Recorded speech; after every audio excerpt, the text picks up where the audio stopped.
Abra comigo a palavra de Deus nesta manhã no Evangelho de Mateus, no capítulo de número 7. Nós leremos versículo de número 24 ao versículo de número 27.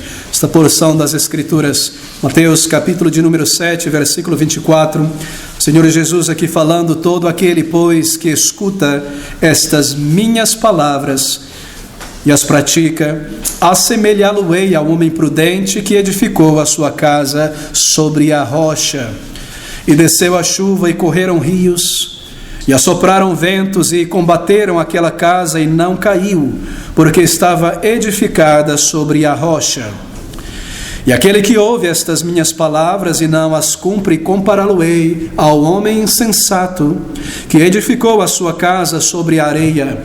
E desceu a chuva, e correram os rios, e assopraram ventos, e combateram aquela casa, e caiu, e foi grande a sua queda. Baseado nestas palavras do Senhor Jesus, o nosso título nesta manhã é sobre prudência cristã, a vereda da santificação.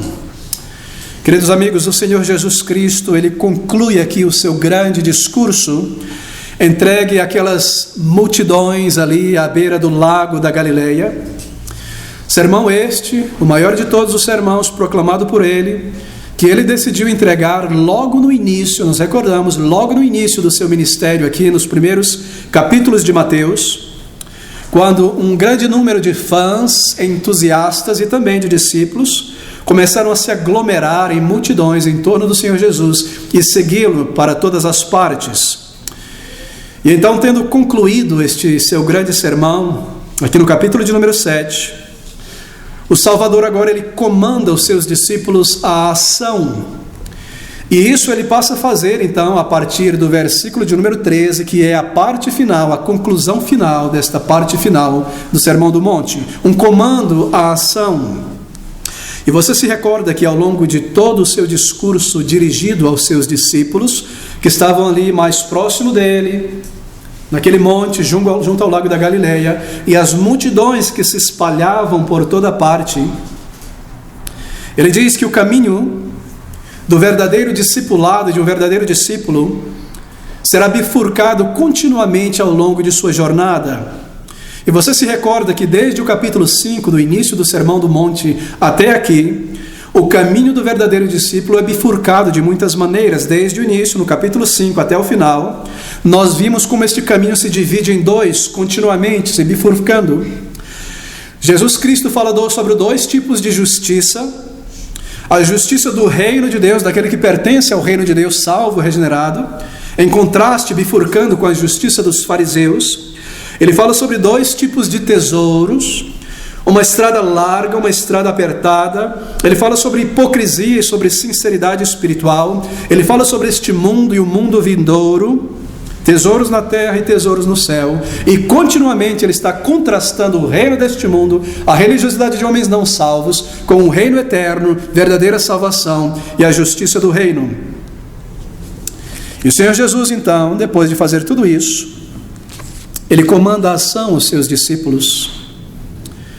E ele diz que a escolha que os discípulos deveriam fazer, deveriam tomar, está agora diante deles, e é fortemente contrastada entre uma escolha de complacência espiritual, de uma religiosidade complacente, e de uma comunhão sincera, verdadeira com Deus vivo, em busca de uma verdadeira justiça. Ele põe isso nesses termos: fome e sede por retidão de caráter. E nós vimos também que a declaração-chave em todo o Sermão do Monte são as palavras do Senhor Jesus Cristo no versículo de número 20 do capítulo de número 5, onde ele diz, resumindo: porque vos digo que se a vossa justiça, discípulos, não exceder a justiça dos escribas e fariseus, de modo nenhum entrareis no reino dos céus. E o ensino do Salvador, então, desde então, é mostrar que não é tentar parecer-se uma boa pessoa, mostrar-se piedoso na igreja, fazer algo maravilhoso, sobrenatural, que nenhum outro homem pode fazer, que levará alguém para dentro do reino de Deus, mas sim a obediência e a submissão à palavra do Senhor.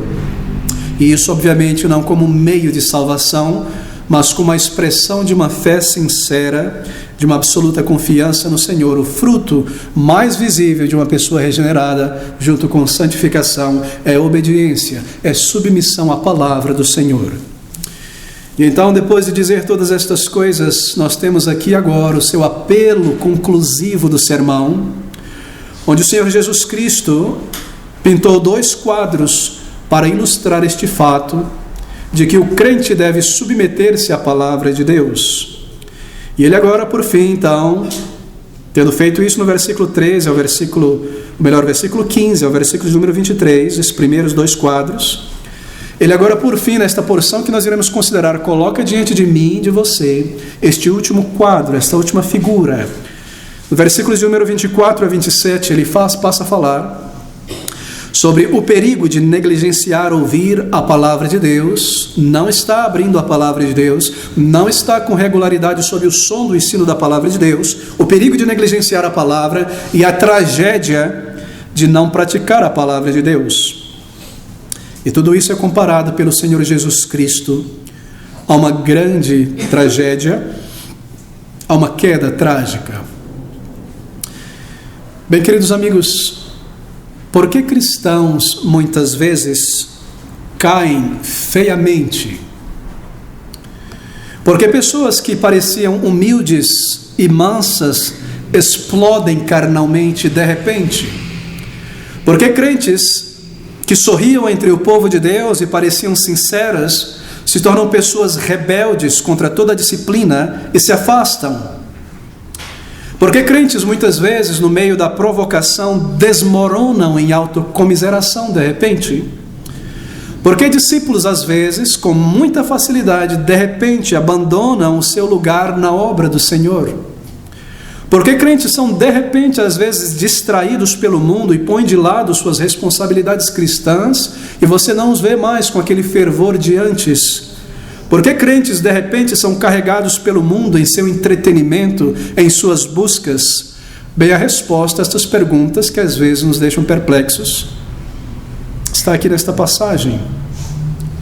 E o Senhor Jesus Cristo diz que isso é o resultado de um discípulo por muito tempo ter sido insincero diante da palavra de Deus. Por um lado, ter negligenciado ouvir a palavra de Deus com frequência e regularidade, santificar-se na palavra de Deus. E por outro lado, a tragédia, algo mais sério, a tragédia da insinceridade de não pôr em prática aquilo que tem aprendido na palavra de Deus. E o resultado é tudo isso que eu acabei de mencionar, que crentes de repente parecem mudar, esfriar, se afastar do seu posto, agir carnalmente. Bem, a palavra de Deus nos informa a respeito destas coisas. Se a palavra de Deus é deixada na igreja e eu não a levo comigo durante a semana, então eu não posso pô-la em prática. Muitas vezes crentes em Jesus Cristo estão na igreja ouvindo a palavra de Deus e eles são tocados pela palavra de Deus e movidos, e uma descoberta doutrinária acontece, algo que os liberta, deveria pelo menos libertar de algum erro ou que os santifica. Todavia, esta palavra que foi ouvida, ela é deixada dentro da igreja. Eu sigo a minha jornada ao longo da semana, não pondo em prática o que eu ouvi. Na leitura da Bíblia em casa, a palavra toca o meu coração, mas quando eu fecho a capa deste livro, eu deixo a palavra de Deus ali, eu não levo nada para a minha jornada no local de trabalho, para a vida na sociedade, para o meu lar. A palavra de Deus é ouvida na igreja e deixada na igreja. Ela é lida na Bíblia e deixada na Bíblia. E o resultado, diz o Salvador, é uma queda trágica. E caiu, e grande foi a sua queda. O Senhor Jesus faz o seu apelo conclusivo àqueles homens e mulheres que ouviram cuidadosamente, eu não sei por quanto tempo, talvez por algumas horas, este seu grande sermão. Ele agora põe diante deles, nessas últimas palavras, nestes últimos versículos, o terceiro e último quadro que ilustra a consequência de ouvir e não praticar a palavra de Deus, de ouvir e deixá-la de lado. É a mesma advertência que ele inicia no versículo 21, dizendo: nem todo o que me diz Senhor, Senhor entrará no reino de Deus, dos céus, mas aquele que faz a vontade de meu Pai que está nos céus. E ele começa a advertência aqui. E a advertência aqui é sobre o perigo da falta de obediência, de estar contente com mero ouvir a palavra de Deus e não colocá-la em prática. E em sua advertência final, ele apresenta esses 3 quadros. O primeiro quadro está do versículo 15 ao versículo de número 20, onde ele refere-se a falsos profetas, e o objetivo do Senhor é advertir a não sermos enganados pela aparência, porque quão facilmente, irmãos, nós podemos ser enganados por falsos ensinadores, porque às vezes nós somos muito superficiais em nosso julgamento. Mais do que perguntar se o que dizem faz sentido ou parece bíblico, nós devemos aplicar outro teste, diz o Salvador, que é o teste dos frutos. Frutos do ensino, frutos da conduta e frutos do seu ensino na vida daqueles que o seguem. E o segundo quadro que o Senhor Jesus Cristo apresenta vai do versículo 21 ao versículo de número 23, onde ele mostra a imagem de pessoas que pensam que toda pessoa que diz Senhor, Senhor é um crente regenerado e um dia entrará no céu.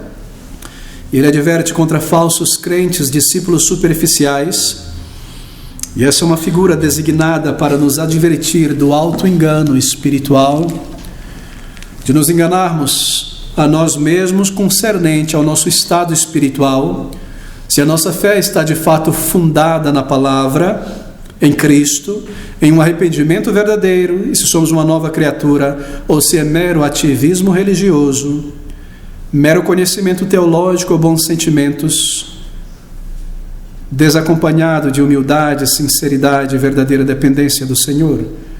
E aqui agora então ele apresenta este último quadro, que começa neste versículo de número 24 até a última porção, versículo de número 27. Queridos amigos, eu devo dizer que talvez estas palavras do Senhor Jesus Cristo aqui sejam as palavras mais devastadoras em toda a palavra de Deus. E observe você, elas são pronunciadas pelo próprio Senhor Jesus Cristo. E mais uma vez eu gostaria de alguma maneira tentar apelar à sua consciência nesta manhã, que no lugar de se assentar-se aqui como alguém que se assenta no sofá e vê uma televisão e uma pessoa do outro lado da tela, você não olhe para esta palavra desta maneira, mas a tome como falando à sua mente e à sua consciência diante dos olhos de Deus. Esta palavra é da parte de Deus e é pregada agora na presença de Deus, da parte do Senhor e na presença do Senhor. Ouça essas palavras, talvez as mais trágicas e devastadoras de toda a Bíblia, palavras que devem soar e reverberar continuamente em nosso coração, pronunciadas pelo próprio Salvador, o Senhor Jesus Cristo. Não é estranho, não é errado isso, dizem algumas pessoas. Não é estranho que um pregador termine o seu sermão com um tom tão negativo. Parece ir contra a tendência de nossos dias, não é? Da nossa sociedade moderna, de terminar tudo massageando o ego das pessoas, a cultura coaching, a cultura autoajuda.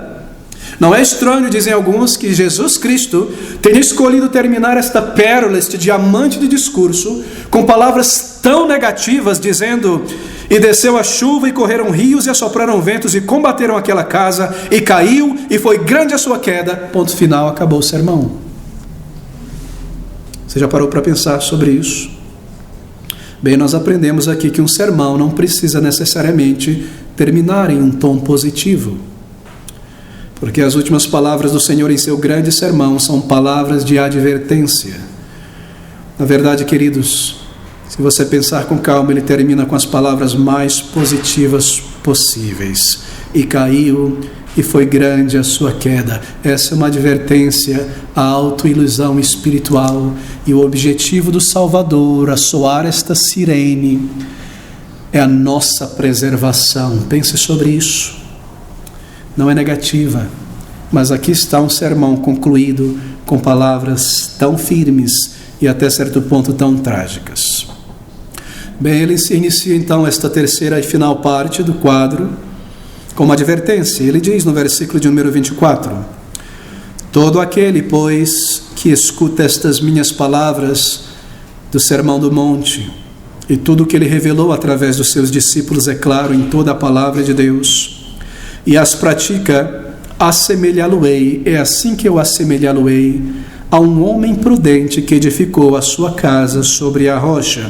Bem, eu devo dizer de início que sua ênfase nesta ilustração final, mais uma vez, é contra o perigo de buscar e desejar somente os benefícios e as bênçãos espirituais do reino de Deus, da salvação, e descansar nisso numa suposição de ser salvo, porém sem fruto. O Senhor está falando aqui com pessoas que afirmam serem cristãs, discípulos, seguidores. Não é dirigido essas palavras a pessoas que não têm interesse na fé cristã. Nós temos visto ao longo desses estudos que para o mundano, que para a pessoa que vira as costas para o Salvador e a sua palavra, não há nada de proveitoso nestas palavras do Sermão do Monte. As pessoas que estão ouvindo aqui são pessoas que gostam de ouvir o Senhor Jesus Cristo, pessoas que diziam segui-lo. E essas palavras são dirigidas, então, marque isso, a pessoas que estão na igreja, que professam serem discípulos de Jesus, que estão buscando os benefícios e as bênçãos da salvação. E o seu objetivo é o mesmo, mais uma vez, mostrar a diferença entre o falso e o verdadeiro cristão, do homem que é de fato nascido de Deus, do homem que é meramente um crente cultural, um religioso. E o Senhor Jesus Cristo, talvez você possa pensar nesta figura, tendo falado com autoridade que nenhum outro homem teve, jamais terá, palavras que ninguém jamais pôde pronunciar. E nós lemos no final do versículo 28 que aquela multidão estava perplexa, admirada, estonteada de ouvir o Senhor Jesus. E ao concluir este sermão, provavelmente eles estavam em um profundo silêncio, que você só conseguiria ouvir os passarinhos talvez voando sobre o lago da Galileia, e aquela multidão calada em silêncio, pensando em si mesmo sobre as consequências deste sermão. E ao concluir estas palavras e pintar esta última figura de advertência, uma das parábolas mais curtas, mais poderosas da palavra de Deus, ele inicia dizendo, e aqui está diante de nós: todo aquele, pois, que escuta estas minhas palavras e as pratica, observe agora, compará-lo-ei, assemelhá-lo-ei ao homem prudente. Ele não diz um homem prudente, mas ao homem prudente. É muito interessante observar a escolha dos termos que o Senhor Jesus Cristo faz. Ele é o mestre enviado por Deus, e as suas palavras são cheias de sentido e significado. Você já se perguntou por que a figura que ele escolheu desenhar aqui é de um homem, uma mulher prudente? Compará-lo-ei ao homem prudente. Por que não a um homem sábio? Por que não a um homem entendido? Compará-lo-ei a um homem de bom julgamento ou sábio? Por que não a um homem sensato? Todo aquele, pois, que escuta estas minhas palavras, assemelhá-lo-ei ao homem sábio, ao homem sensato. Não, ele escolhe a palavra, o homem prudente. E a palavra prudente, ou prudência, traduzida do original grego, você se recorda que o Novo Testamento foi escrito na língua grega, embora os discípulos e o Senhor conversavam em aramaico e também em hebraico. A palavra grega, traduzida como prudência, significa sensibilidade, ou exatamente isso, prudência. Agora, os gregos, em sua língua, que aqui é adotado, um grego mais simples no Novo Testamento, eles tinham 3 grandes palavras que descreviam 3 grandes qualidades da mente de uma pessoa, de um homem ou mulher. Se um homem ou uma mulher possuísse essas 3 grandes qualidades, esta pessoa possuiria uma mente equipada. No Novo Testamento, essas 3 grandes palavras são utilizadas com frequência, e com grande frequência são referências dos apóstolos à pessoa do Senhor Jesus Cristo.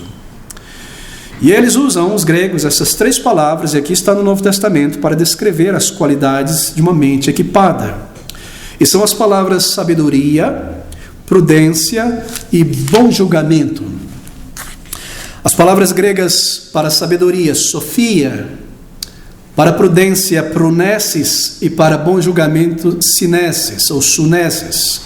A pessoa que possuísse sofia, prunesis e sunesis, sabedoria, prudência e bom julgamento, e cultivasse estas coisas e as desenvolvesse, seria uma pessoa equipada, um verdadeiro cidadão naquela sociedade grega, um homem capaz em sua mente racional. Bem, a palavra sofia, sabedoria, traduzida como sabedoria corretamente. Sofia o que é, sabedoria o que é o maior alcance possível da mente humana. É a capacidade da mente de compreender princípios que estão envolvidos nas coisas, ir através das coisas e situações e ver os princípios que estão gerindo essas situações. Este ensina estas coisas.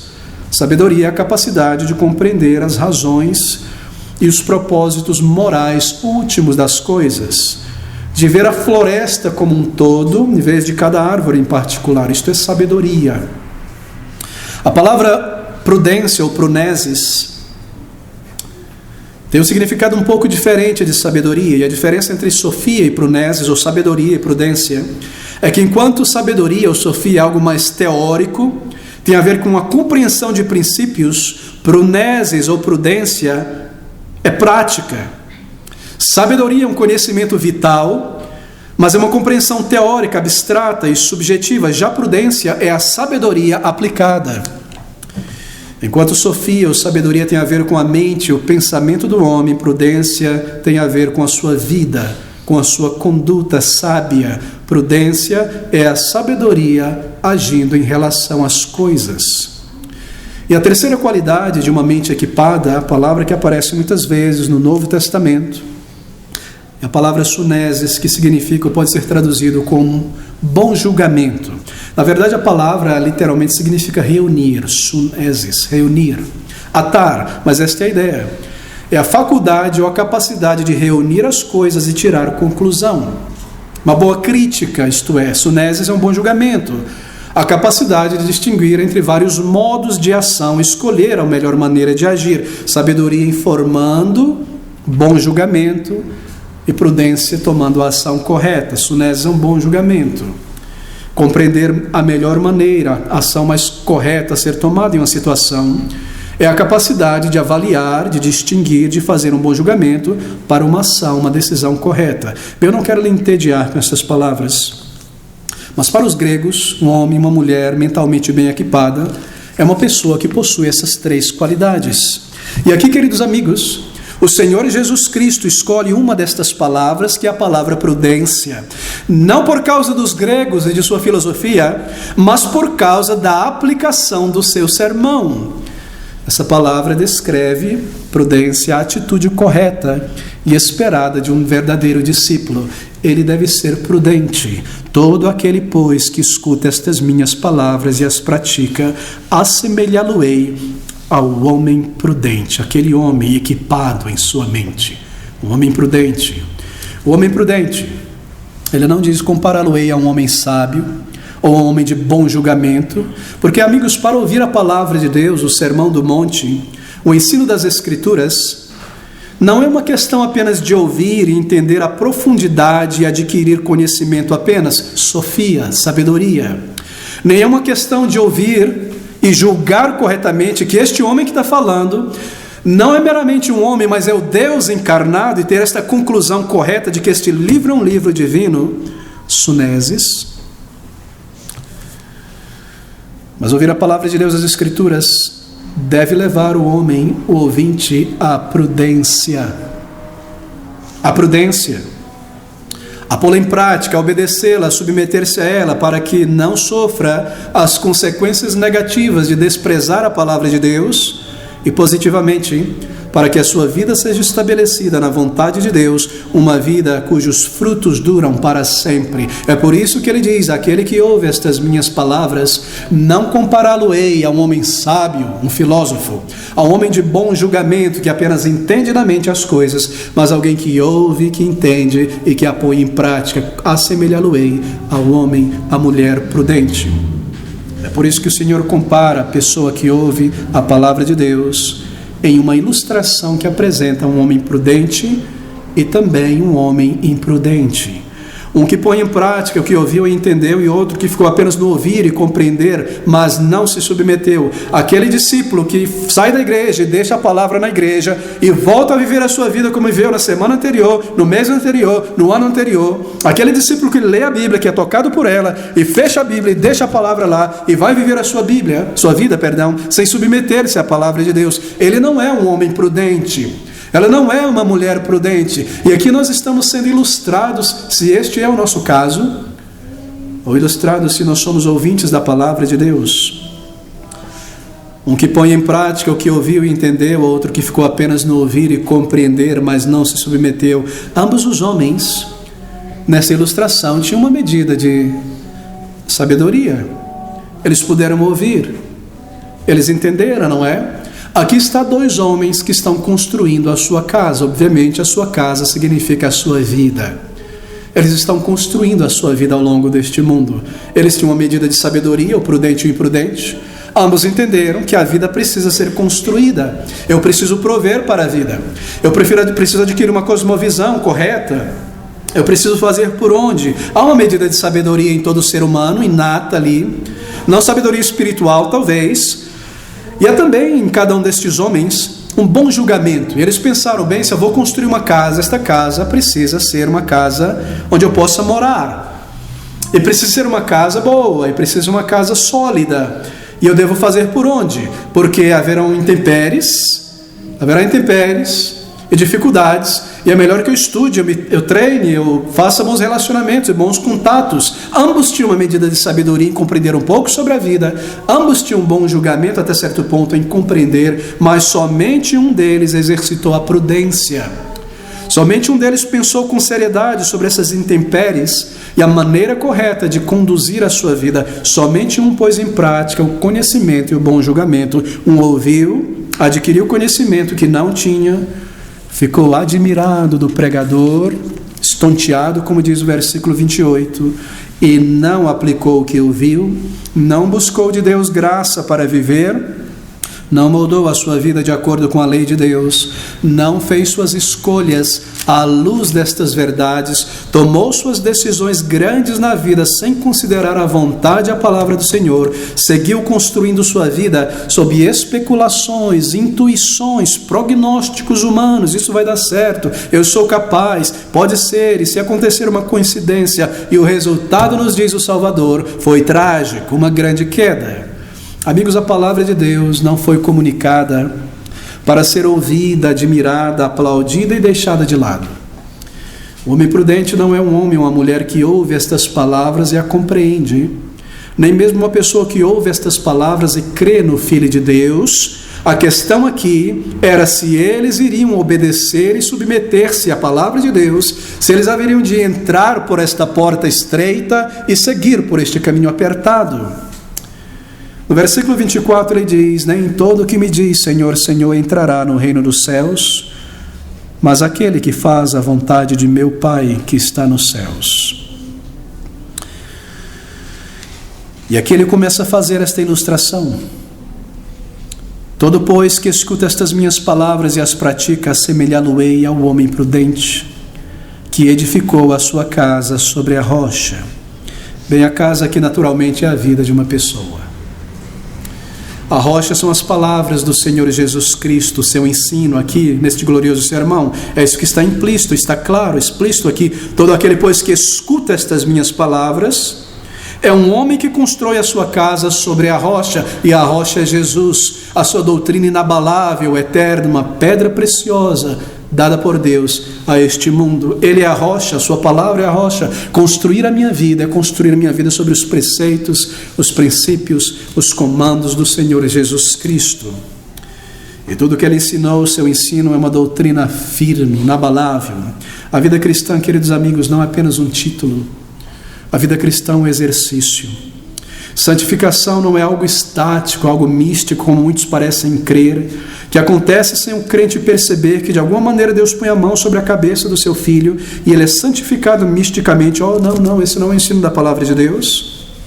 Santificação é um exercício que envolve primeiro aprender as verdades que eu não conhecia antes, E então aqui está o elemento nevrálgico: pô-las em prática, exercitá-las em dependência de Deus. Santificação é um exercício de obediência ao Senhor e à palavra de Deus, submissão à vontade do Senhor. Você conhece a vontade de Deus, você descobre a sabedoria de Deus, você pondera as implicações, as bênçãos, a consequência, o julgamento, e então você ora ao Senhor por graça para viver, e você se levanta dali para praticar a palavra de Deus. Isso se chama prudência. E o resultado é uma vida sólida, uma vida firmada, enraizada na palavra de Deus, uma vida de maturidade, segurança em comunhão com Deus. Bem, a vida de um crente não é uma jornada tranquila. Isso está ilustrado aqui. É uma casa que é assolada por ventos. Ela não é uma vida, a vida de um crente isenta de provações. O Senhor ilustra isso da seguinte maneira, versículo 25: E sobre esta vida, sobre esta casa, desceu a chuva, e correram os rios, e assopraram ventos, e combateram aquela casa, e não caiu, porque estava edificada sobre a rocha. A vida cristã verdadeira é uma de resistência, é uma de perseverança. Sempre virão provações. Provações que provam, que experimentam, que testam a solidez desta casa da vida cristã. E assim a vida, provas e testes da nossa fé virão com grande frequência. E amigos, estas provas, esses testes são necessários, você sabe. Senão muitos de nós permaneceríamos no auto-engano espiritual.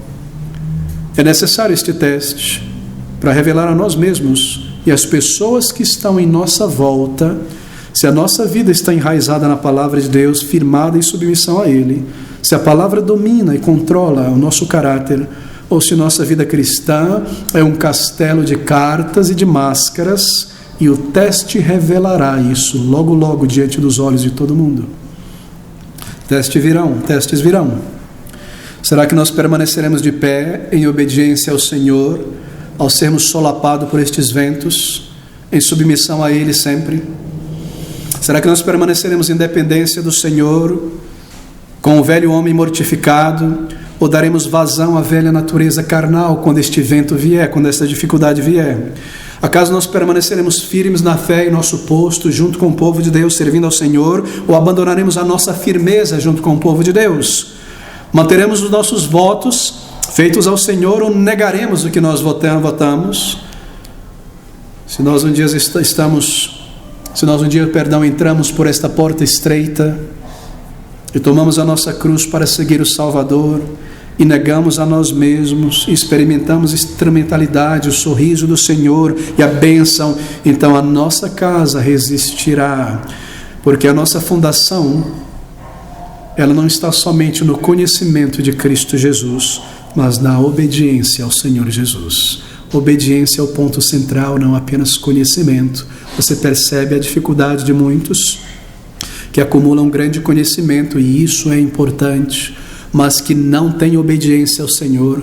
O resultado nós vemos, são pessoas fracas emocionalmente, que não têm controle sobre os seus músculos espirituais, são pessoas rixosas, são pessoas rebeldes, são pessoas que estão na internet debatendo sem fim, lançando lama no nome de Cristo e do cristianismo por conta de debates sem fim.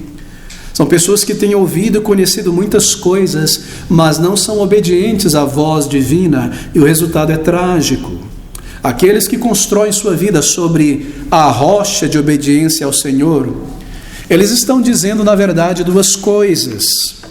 Eles estão dizendo que estão determinados a manter a palavra de Deus a todo custo em suas vidas, e que estão confiando no sangue redentor do Senhor Jesus para a misericórdia sobre os seus fracassos. Isso é obediência à palavra de Deus.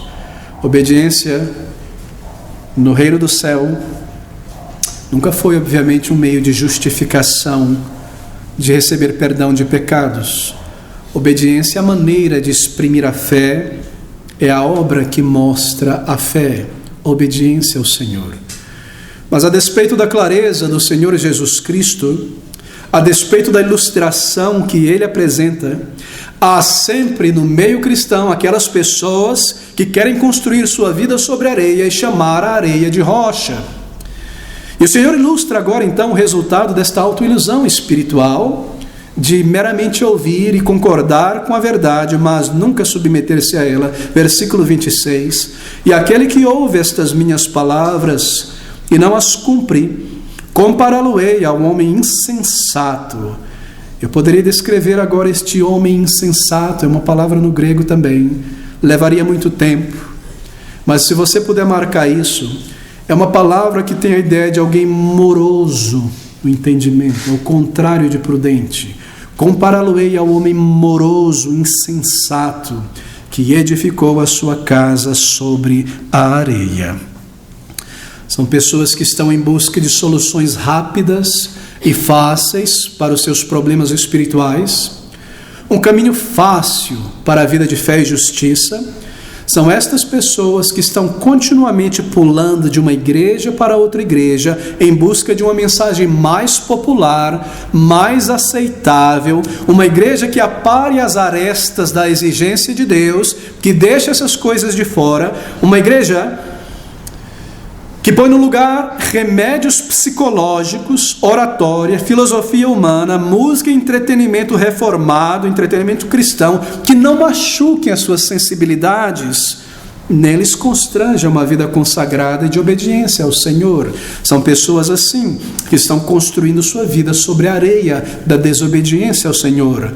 Estão em lugares o tempo todo, pulando de um para outro, lugares de, em vez de fazer um chamado penetrante ao coração renascido do crente, há ali intermináveis discursos e conversações sobre atitudes morais positivas, amor próprio, autoaceitação, redimir a cultura, meus problemas existenciais. E o apóstolo Paulo, em vez de alcançar os perdidos, humilhar-se debaixo do poder da mão do Senhor, tomar a sua cruz e segui-lo, e assim experimentar a intimidade de Deus, o sorriso do Senhor e a sua bênção. São homens e mulheres cristãos que estão construindo a sua vida sobre a areia da desobediência à palavra de Deus. Eles fogem de igrejas porque são confrontados muitas vezes com obediência ao Senhor e não querem estar sobre a obediência à palavra de Deus. Versículo 26, ele constrói esta figura. E ele diz então que assim como aconteceu com o crente, com o discípulo que constrói a sua vida sobre a rocha da obediência, também com esse discípulo superficial irá acontecer. Ele diz que desceu a chuva e correram os rios e assopraram ventos e combateram aquela casa. Ó amigo, será que não está claro? Que muitas vezes o não crente na família, o amigo não salvo, por ser nécio, moroso na maneira de pensar, ele olha para a sua vida, para a vida de não crentes, de pessoas que desprezam o Senhor, e ele olha para a vida de um crente, ele diz: o que acontece com o crente, acontece com o não crente.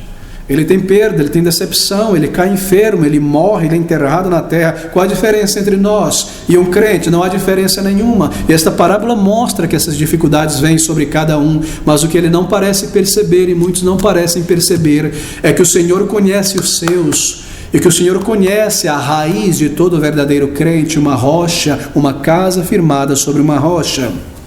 A causa espiritual da queda aqui descrita pelo Salvador, declínio e queda espiritual, está dizendo o Salvador, resultam da negligência de pôr em prática a palavra de Deus.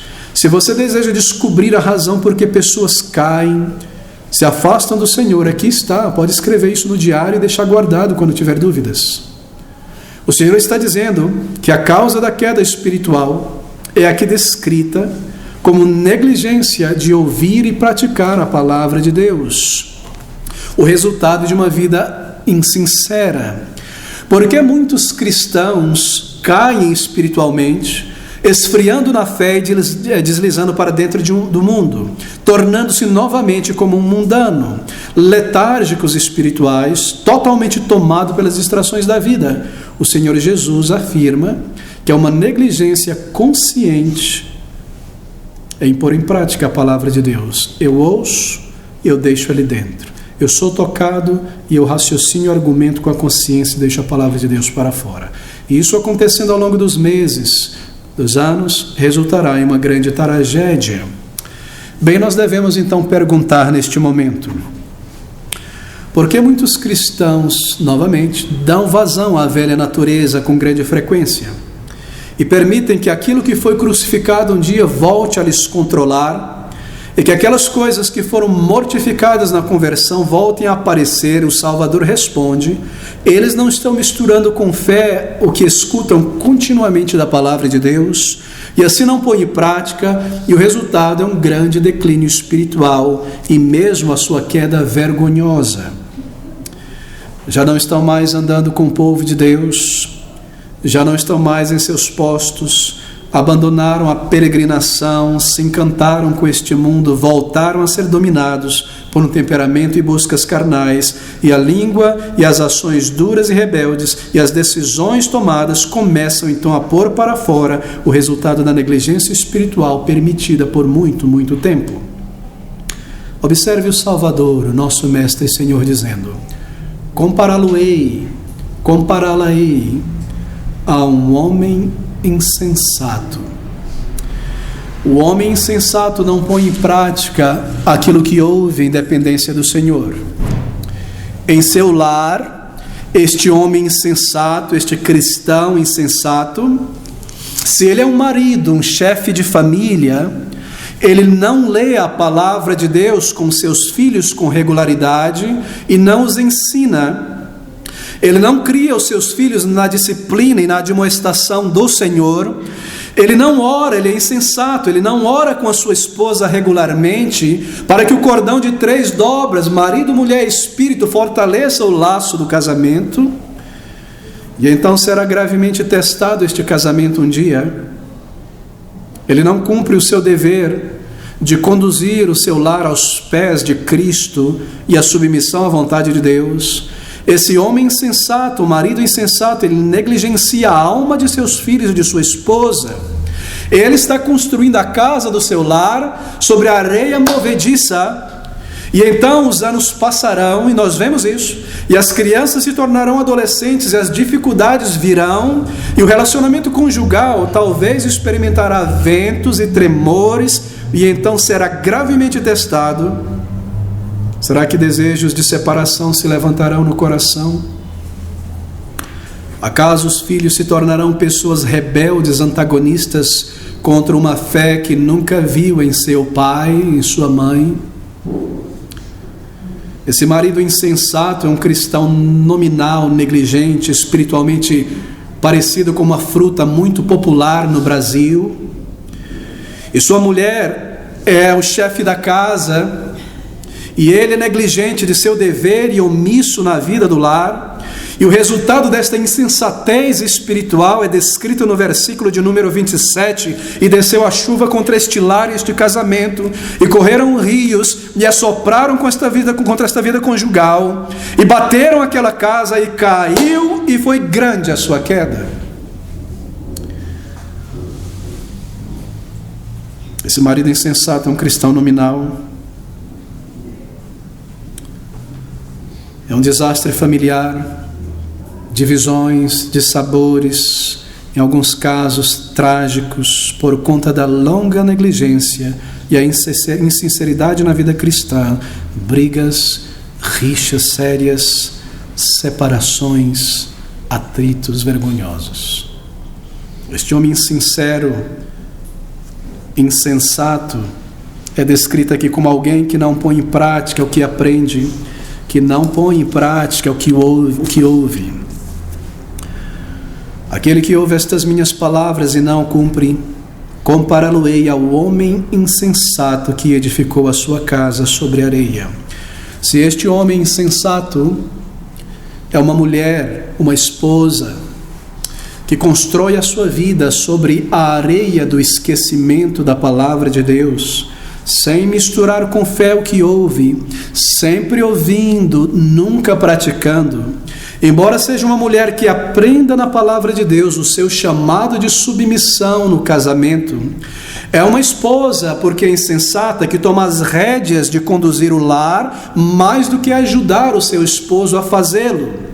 Se é uma pessoa impaciente, quando as coisas não estão indo de acordo com a sua maneira de pensar, se é uma pessoa iracunda, difícil de um marido suportar, e o marido parece preferir passar mais o dia no trabalho, e depois do trabalho estica um pouco mais, porque ele não quer voltar para estar com uma mulher rixosa. Se é uma pessoa que os filhos temem ela mais do que respeitam ela, ou se esta mulher insensata é uma pessoa ociosa, indolente, que no lugar de cumprir os seus deveres do lar e espirituais, passa o tempo no celular na mão, vendo a última fofoca do Facebook. O que fulano está falando, o que está falando de mim, qual é a nova novidade? O tempo está passando e não há oração, e não há leitura da palavra de Deus, e as coisas não são feitas no lar, e as responsabilidades são esquecidas. Então o resultado desta insensatez espiritual é descrita pelo Salvador neste versículo dizendo: e desceu a chuva, e correram os rios, e sopraram ventos, e combateram aquela casa, aquele casamento, aquela família, e caiu, e foi grande a sua queda. E não é de se surpreender então quando ouvimos sobre conflito de discórdias no lar, a casa de um lar construído sobre papéis invertidos de marido e mulher, mulheres que não seguem seus maridos, maridos que não conduzem suas mulheres, filhos que não obedecem seus pais porque não têm exemplo, esfriamento espiritual, impaciência do marido, frieza no relacionamento, reclamações, rixas, distanciamento, não estão unidos fisicamente mais, não estão unidos no coração mais, há muito tempo. Mas se de outra maneira este homem insensato é um filho ou uma filha insensato, que embora um crente, mas não pratica o que ouve, e se torna uma moça, um rapaz negligente de seu dever de obediência aos seus pais e submissão àquilo que é aceitável a Deus no lar, ou se é um jovem ocioso, uma jovem ociosa, que somente se interessa por seus hobbies intelectuais ou lazeres passageiros, mas não cumpre com diligência o seu dever no lar, e não segue seu treinamento dos pais dado para a vida, embora seja um discípulo, então o resultado, queridos amigos, é descrito pelo Senhor Jesus no versículo de número 27. É um mau testemunho no lar, é a exasperação dos pais, é a perda de tempo precioso, é o enfraquecimento moral pessoal, é a tendência para a carnalidade maior e maior, é a perda de privilégios no lar, a perda da boa vontade, da confiança dos pais, é retrocesso na vida, porque este jovem, embora afirme ser um discípulo de Cristo, não abraça com fé a palavra de Deus e ouve a palavra de Deus imaginando que isso é somente para os seus pais. Se este homem insensato é um membro de igreja, uma pedra viva no templo vivo de Deus, mas é negligente em sua frequência ao ouvir da palavra de Deus, e pior ainda, não põe em prática aquilo que ouve, o resultado desta insinceridade é que este crente insensato, este homem, esta mulher insensata, deixa de ser então gradativamente uma parte orgânica e efetiva no corpo de Cristo, na comunhão do povo de Deus, e no esforço de levar o Evangelho adiante a almas, e se torna no lugar, deixa de ser uma pedra viva, gradativamente se torna uma pedra de tropeço e uma pedra no sapato dos trabalhadores. Torna-se uma pedra de tropeço. Suas palavras, suas murmurações, sua maledicência fazem com que outros crentes sejam contaminados. É um homem insensato, é uma mulher insensata, embora se diz um cristão, e faz com que os mais novos na fé tropecem, caem de sua vida consagrada e não mais estão na igreja, e se tornem pessoas preocupadas com coisas passageiras desta vida. Esta pessoa se torna uma pedra no sapato da obra do Senhor, uma pessoa difícil, uma pessoa resistente, uma pessoa soberba, criador de casos, questionador de todas as coisas, não satisfeito com nada, tudo é negativo, esse pastor é negativo, esse irmão é negativo, o governo da igreja é negativo, a música é negativa, tudo é errado, tudo está errado. E o resultado dessa insensatez, de não humilhar-se debaixo da poderosa mão do Senhor, são divisões, maus sentimentos no meio do povo de Deus, diminuição do fervor cristão no serviço do Senhor, separação entre amigos e irmãos, desencorajamento dos trabalhadores, a obra do diabo sendo feita no meio do povo de Deus, e o resultado final será a sua própria queda espiritual, caindo debaixo da mão disciplinadora do Senhor. Que palavras, não é, queridos irmãos? Aquele que ouve estas minhas palavras e não as cumpre, compará-lo-ei ao homem insensato que edificou a sua casa sobre a areia. E desceu a chuva e correram rios e assopraram ventos contra aquela casa, combatendo aquela casa, e caiu, e foi grande a sua queda. Queridos irmãos, esta é a aplicação final do Senhor Jesus Cristo. Se você não estava aqui quando nós iniciamos este Sermão do Monte, lá no capítulo 5, eu lhe recomendo fortemente a retornar e ouvir este estudo. O Senhor apresenta aqui o verdadeiro caráter e as grandes bênçãos de um verdadeiro discípulo. São coisas profundas, são coisas maravilhosas, são coisas práticas nesse Sermão do Monte. Mas nesta aplicação final, o Salvador nos deixou entre a areia e a rocha, entre a confiança e obediência no Senhor e a rejeição final das palavras do Senhor, e nos desafiou então a escolher a nossa postura. Mas entenda uma coisa: diante de Deus, você e eu, diante do Senhor, não conseguimos ficar em cima do muro. A nossa atitude já é uma escolha e uma decisão. Não há neutralidade no reino de Deus. Mateus, queridos amigos, ele não nos diz como os discípulos que estavam ali próximo responderam. Não nos é dito isso. Mas apenas que as multidões ficaram maravilhadas de sua doutrina. Mas o registro do Evangelho nos dirá mais à frente qual foi a resposta desses discípulos. Pouco antes de sua morte, o Salvador, ele reuniu seus discípulos, 12, também um outro número deles, e ele orou ao Pai no capítulo de número 17 de João. E ele então, em sua oração sacerdotal, intercessória pelos discípulos e pela igreja, ele menciona os seus apóstolos e os discípulos que permaneceram nele. E ele diz então em João capítulo 17, versículo de número 6, estas palavras que nos mostram que aqueles discípulos, um bom número deles, e os apóstolos que estavam ali no início, à beira do lago da Galileia, ouvindo este grande sermão, que foram tomados por um profundo silêncio em pensar sobre as consequências do que ouviram. O Senhor ora ao Pai e diz a ele: manifestei o teu nome aos homens que do mundo me deste. Eram teus e tu nos deste, e guardaram a tua palavra. Não é belo, queridos irmãos, saber que aqueles galileus, pescadores, pessoas simples como você e eu, que tiveram um grande privilégio de ouvir a palavra do Senhor, pobres como você e eu, fracos, e pensaram com seriedade em sua alma sobre o que ouviram, guardaram a palavra do Senhor até o final. Ele recomenda esses discípulos como homens que guardaram a sua palavra, que viveram, que poram em prática, que submeteram ao Senhor. Eles ouviram e obedeceram, eles praticaram. Certamente Pedro praticou com sua esposa e os seus filhos, Lucas e João como um jovem entre seus pais, e obedeceram ao Senhor e santificaram as suas vidas, e ouviram e pensaram e oraram ao Senhor: me ajuda a viver, Senhor, isso que eu ouvi de meu Salvador.